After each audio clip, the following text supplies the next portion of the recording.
ಆಗುವುದರ ಮೂಲಕ ನನ್ನ ಮನಸ್ಸಿನಲ್ಲಿ ಮೂಡಿದ ಒಗಟನ್ನು ಬಿಡಿಸಬೇಕೆಂದು ನಾನು ಅದು ನನ್ನ ಸಂಶಯವೂ ಹೌದು.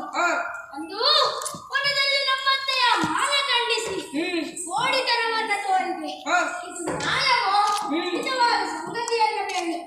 ಯಾಕೆಂದರೆ ನಮ್ಮಲ್ಲಿ ನಮ್ಮಣ್ಣನ ಹೇಳಿಕೆ ಬೇರೆ, ಬೆಕ್ಕುಳದ ದಾನವರು ಆಡುವುದೇ ಬೇರೆ. ಸತ್ಯಕ್ಕಾದರೂ ಯಾರು ಇದ್ದವರಿಲ್ಲ, ನಿಜವೇನೆಂದು ಹೇಳುತ್ತೀಯಾರಾಮ? ಯಾಕೆಂದರೆ ರಾಮರಾವಣನ ರಕ್ಷಣೆಯ ಮೂಲವೇ ಅದು. ಹೇಳು ರಾಮ, ಹೇಳು.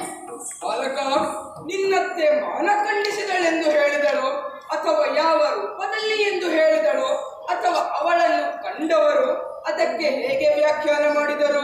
ರಾಮಚಂದ್ರ, ಯಾವ ರೀತಿಯಲ್ಲೇ ಇರಲಿ ಲಂಕೆಯ ಮಾನ ಹೋದದ್ದು ಸರಿ ತಾನೆ.